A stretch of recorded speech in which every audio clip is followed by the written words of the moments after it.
I have only loved one man in my life, one of my own countrymen, who was destroyed by my own countrymen in 1944.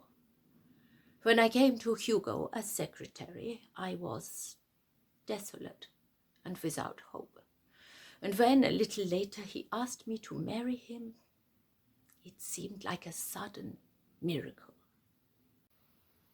Detective novels. Was Crime and Punishment a detective novel? I write about life. Life as it is, no sugar added. I'm ugly at heart. So what? We all are. That's what makes us more interesting than rocks. The French like me just the way I am. He said, there's no talking to you. So he didn't. He got himself a beer. He watched a bit of television. He read the paper and laughed at the sports news, and I just sat. And once he looked over at me and sort of snorted through his nose in disgust. "Aren't you going to bed?" he said. I said nothing. I just sat, burning.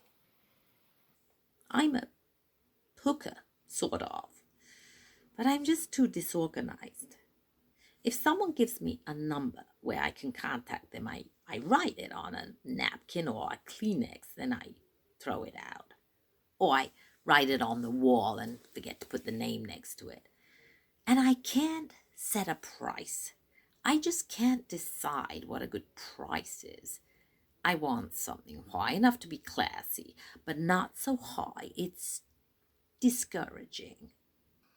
You're 24 years old. You work at a roadhouse in the Coorong. You play netball on Tuesday nights and clean the bird shit from the headstones of the graves of your family on Sunday.